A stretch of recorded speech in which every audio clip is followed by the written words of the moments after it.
What's going on, guys? Welcome back to another epicseven video, and today, guys, I finally want to give my overall thoughts on the new free-to-play godlike character at his soul. So let's go ahead and hop into the journal real fast, guys, and we'll go over his abilities, his skill sets, all that kind of cool stuff.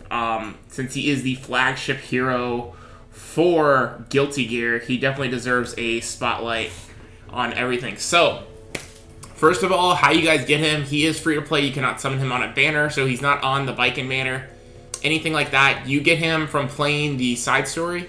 The first copy we can get from him is in the exchange shop.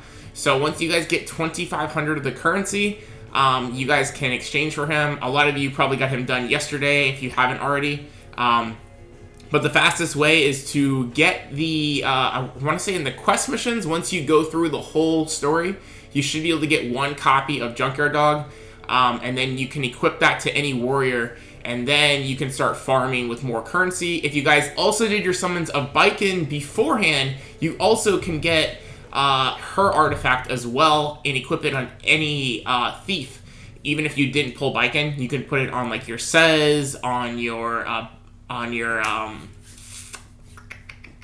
Collies, on your Bloodblade Karen, any unit like that, regular Karen, any of those kind of units, Violet, you know, any units you're using to farm this event, whether you're farming on Hell, Normal, Hard, Easy, and then that will speed up your route to get more of the currency and to get him faster.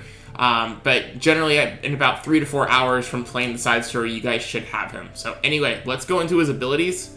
Actually, let's go over his stats first, which we've done a little bit of this already, but I just want to, hammer on through exactly, different ways to build him, where he's going to be useful and where he's not going to be useful, things like that. So he sits at 1177 attack, which his attack stat is actually pretty right close with like Luna, if I'm not mistaken. Let me go to Luna real fast just to make sure I'm correct, because he's 1177. And then if we go to Luna here, what is her attack stat? 1119. So actually, he has a higher attack stat than Luna. But keep in mind, Luna's S1 does hit multiple times, so her damage output is not really. It is semi-based on her attack stat, but not completely. So still, Luna's damage output probably will still be more, I think, than Soul's will, just because of how her S1 mechanic works. And also remember, her S3 is not affected by type disadvantage. So that's another thing to keep in mind as far as for the DPS output. But obviously this guy adds a lot more utility than Luna does. While Luna does bring an armor break, this guy brings so much more. But those are his stats. He's a lot faster than Luna. He's not going to be as tanky though. He definitely, that is the one thing that is different about him, is he is kind of like almost like a glass cannon. So you probably, even when we are going into talking about the PvE aspect, you probably do not want to put him in your front line. And the main reason why also is because of how his devotion works, is you want to be putting 2 other units in your front line. Or at least one in your back line and one in your front. So like, I think the prime spot for him is the spot directly behind the leader. So if you guys look at the 2 little nodes there, the node that's locked right there on my screen, I would say put him back there. Keep in mind, a lot of the PvE content are going to have a lot of AoEs, or randomly they may just hit him in the back. So there's not a reason to really put him up front to always have that go off, because keep in mind, on his counterattack on his S2, it's still every 2 turns he can use it. So you still may want to not put him in your front row. And if you do, you definitely would want to put him in the bottom front row. That way he's not using up that defense devotion that he can't access, because he can only access it from his allies. But you guys see there, once we do get him SSS in about 3 to 4 weeks from now, you are going to get almost 13% defense to 2 allies, which is pretty good for free. You don't have to worry about pulling dupes or nothing like that. If we want to really break down his awakening, this is where he goes. So first is, this is last awakening, right? Yeah, so fourth awakening is speed. His 6th awakening is crit chance of 8%. His 5th awakening is going to be attack percent of 6%. His 2nd awakening is going to be crit chance of 4%. Then his First Awakening is 3%, and then obviously his last is the little bit of stat increase, flat attack and health, but then getting his ability upgraded. Okay, so we've talked about that, so let's go over his skills. So his skill 1 is going to be attacks with a fire pillar, and then if the enemy isn't buffed, gains fighting spirit when a crit hit is made. So I would assume the whole thing on his S1, if the enemy is buffed, you can't gain fighting spirit from Gunflame, and you would have to get make sure the enemy's debuffed first.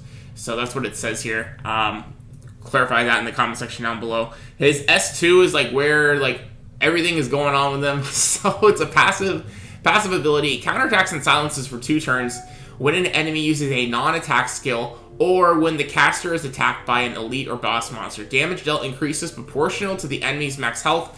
And I will try to post a link of this if I can find it before the video gets too old. I'll try to hunt down the link of the actual modifiers. It is actually going to be 4% of the enemy's max health. So keep that in mind. So he kind of has a built-in Bologna effect, where she does damage based on the enemy's health as well, in addition to the regular damage she does based on her attack and crit hit damage stat. And you can do that once every 2 turns for the counter. And then Roman Cancel, another part of his passive, is that the Fighting Spirit is at 100. At the end of an ally's turn, the caster consumes all Fighting Spirit before extending the buff extending duration of a buff and being granted an extra turn. Now, I think this only means 1 buff is extended. So I guess RNG may play, like for instance, if you have like a DN buff active, where it's the reduced crit rate and attack boost, say they're both on 1 turn. I don't know how it prioritizes, so we'll have to see in testing if it would go off of whatever ability, like when you have them stacked like from left to right, if it's whatever the left ability is, or is it random, or is it the ability that would be most beneficial to him? We'll have to see, because obviously the attack buff would be the most beneficial, since he would be going immediately after. He wouldn't have to be worried about getting attacked to reduce criticals. So we'll have to see on that, but crazy good, considering this is not only going to do damage, but it is also going to give you extra damage based on the health of the enemy you're attacking. And then finally, his S3 is a 5-turn cooldown, can go down to a 4-turn cooldown, attacks with a strong punch, dispelling all buffs before making them unable to be buffed for 2 turns. Damage dealt increases portion of the enemy's max health, and that is going to be a 5% multiplier of the max health. So let's go over ways he's useful. So obviously PvE, he is the free-to-play monster that all the free-to-play players that have been staggering, that haven't been able to progress, are definitely going to be able to utilize him because that he has a built-in Daydream Joker effect. Then if you also apply a Daydream Joker effect to him, then he's going to get even more max health damage. So let me actually look at my Daydream Joker, because I do have it at 30. So we can tell exactly. I can remember off the top of my, because I can't remember off the top of my head exactly how much. I believe it's 3%. So 3% of the enemy's health. So that means on his S3, you're going to be doing 8% of the enemy's max health and damage just off of the effect. And then you are also going to be dealing off of off of his attack and crit stat. Now, Dark Corvus, I'm pretty sure will still neutralize him. Because I'm pretty sure he can't be affected by abilities that reduces HP. Because I know Daydream Joker, for instance, and Bologna don't work. So I would assume Soul won't work either. So if you guys are trying to beat floor 85, he still will be useful, though, because he will be able to counterattack the crystals. So he's still going to be able to counterattack the crystals whenever they apply their buffs and their debuffs. Because I'm pretty sure they don't actually attack. I can't remember off the top of my head, but because it's been such a long time since I cleared that floor. But I'm pretty sure they don't actually attack when they do that. I'll have to see. And definitely for Golem, he's just straight up amazing. So he's really good for Golem. And I'm not sure on Silence for sure on the tree and on the crystals for the Dark Corvus floor if he actually, if you silence those enemies, if they actually can't apply their buffs to cleanse. And for obviously for the crystals to debuff your speed and increase Dark Corvus' speed. So I'll have to like verify that. If anyone knows all that in the comment section down below, definitely let me know. So as far as for building him, so I feel you can go for PvE a couple of ways. You could go speed and crit. or you could go speed and effectiveness. Both are good options, I feel, because the more turns he gets and the more attacks he's going to be able to get with doing his S2, or I'm sorry, his S2, but his S3, and his S2 even, because actually at any point when he has 100 fighting spirit, he is automatically going to trigger his S2 and get an extra turn and be able to use another attack. So he still can utilize speed off of getting S2 procs off of obtaining fighting spirit. And that will be obtained through his S1, through his S3, and through dual attacks and counter attacks. All that stuff will create fighting spirit for him. I'm sure if you're manualing, you'll be able to see how much fighting spirit he has, just like focus meters are. I've only autoed with him in side story, so I haven't really paid attention myself where, like, how much fighting spirit he gets per hit. So I'm sure people have done those testing that you guys can find if you Google, you know, some Soul videos. But definitely beneficial to have speed. Crit, I feel, is really, really awesome for him. Effectiveness, obviously, is really, really good because he has a strip and a cannot buff, just like Asaria does. So another way you can build him, obviously, for PvE is going to be attack crit, attack hit, just to have his attack stat higher to do more damage. Destruction crit may be another possibility, just for that more crit damage to do more damage. His multipliers are 1.6, I believe, on his, I believe it's on his counter and his S3. I know for sure his S3 is 1.6 multiplier. His counter may be like a 1.4, if I'm not mistaken, but still really, really good. As far as for artifacts, I feel you could use Cigarette Scythe if you want to put him in the front line, and you do want to try to build him more bruisery, and you want to build him with a higher HP stat, maybe try to get him to like 15, 16k HP, you know, probably like 2500 to 3k attack, and then, you know, hopefully like 200 to 225 crit damage, and try to strive for that 100% crit rate. At that point, you probably are not going to build him insanely fast, unless you just get really, really lucky on rolls and his defense and effect resistance is really, really low. But still, you do have that potential to hit all those stats if that's where your build is going to be. So it just kind of depends on what you're going to use them for and what content's giving you the trouble right now for PvE. For PvP, I feel straight up speed and effectiveness, or speed and crit, are going to be the ways to go. I feel in PvP, you would use him as like a floater unit, because obviously you don't want to bring him into a fight if you're like fighting, like, for instance, like ML era, Rusid, Harado, and let's say even Crimson Armin. Just, I don't feel that Crimson Armin alone would be like enough of a reason to bring him, because chances are if you're going to get to Soul's turn and you're not ready to CR pusher yourself and he's getting to counterattack Crimson Armin, you probably lost at that point unless you took out the ML era. So I feel like you'd have to really run him in comp sets using like multiple people that are running non-attack skills. So like Judith and Rusa's, he's pretty good to bring because he's probably going to one-shot them.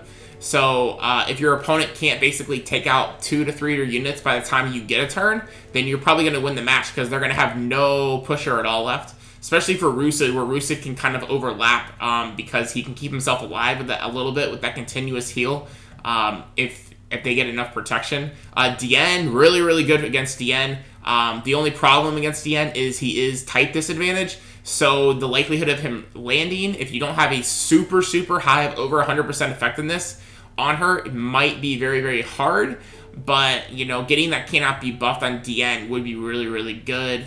So I feel like if you're going to run him in PvP and you're going to run him a lot on your main team, you're trying to run him like on your permanent defense team and a lot on your main attack team, you're going to have a lot of gear, good roll investment with effectiveness in speed, and a good balance of crit hit damage, crit hit rate, and attack. You're going to have to pretty much ignore effect resistance, and you're going to have to probably ignore health and defense. So you're going to have to really build him as kind of like a glass cannon if you want him to be like an attack team in PvP to make him pretty fast, you know, probably get him to like 200 speed.